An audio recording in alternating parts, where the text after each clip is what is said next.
How to Code a Sandcastle by Josh Funk, illustrated by Sarah Palacios. Hello world, I'm Pearl. It's the last day of summer vacation, which means today is my very last chance to build a sandcastle. I've tried every single day, but something always ruins it. First came the flying saucers, then the shark attacks, and maybe the worst of all was the moat that Ada Puglace added. But today, I've got the perfect plan. I've brought my trusty rust-proof robot Pascal. Say hello to the world, Pascal. Hello, world. He'll do whatever I tell him, as long as I tell him in code. It's not a secret code, it's just special instructions that computers understand. I guess he doesn't know how to do that. But a coder takes one big problem and breaks it into several smaller ones. If I give Pascal enough instructions that he does know, we'll build this castle in no time. It'll be easy. Small problem number 1. Find a place to build. Pascal, find a flat spot away from all dogs and frisbees.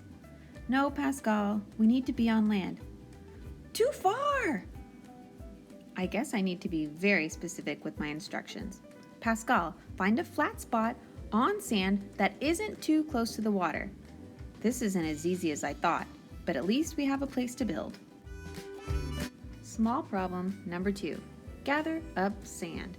Now we'll need a huge pile of sand. It's very important to tell Pascal everything in the correct sequence.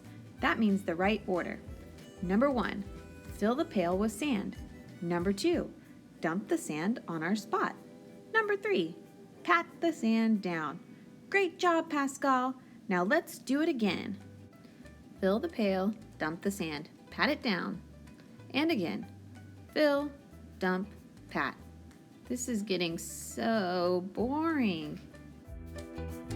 There must be a trick I can use. Aha, a loop. When you need to repeat something in code, you can use a loop. Pascal, loop through this sequence. Number 1, fill the pail with sand. Number 2, dump the sand on our spot. Number 3, pat down the sand. This still might take a while. I'm gonna relax while you work. Uh-oh, I think that's big enough. Time for a break, Pascal. Small problem number 3, shape and decorate the castle. Let's each find some fancy decorations and bring them back here. I've got seashells. What do you have, Pascal? That's way too big. You need to find something smaller.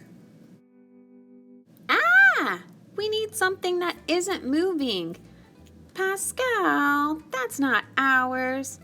Maybe I need to give him better instructions. An if, then else should do the trick.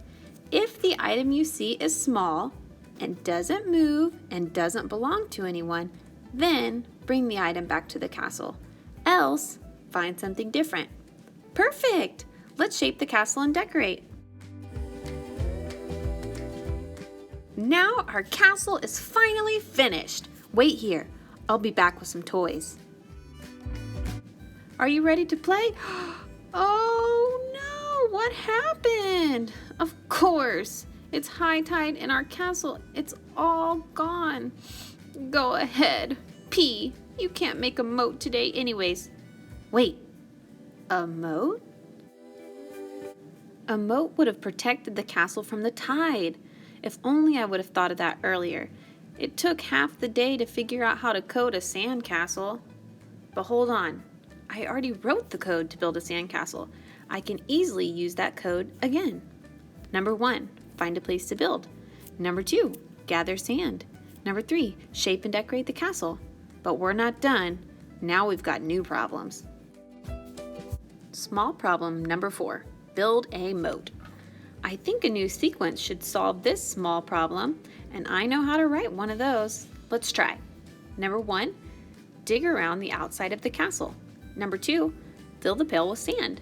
Number 3, empty the pail away from the castle. And we need to repeat that until we've gone all around the castle. I know, another loop. Number 1, dig around the outside of the castle. Number 2, fill the pail with sand. Number 3, empty the pail away from the castle. And keep going around the loop. That's enough, Pascal. Hooray! Our sandcastle's finished and safe from the ocean. Let's play!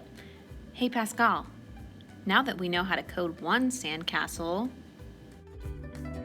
we can code an entire kingdom!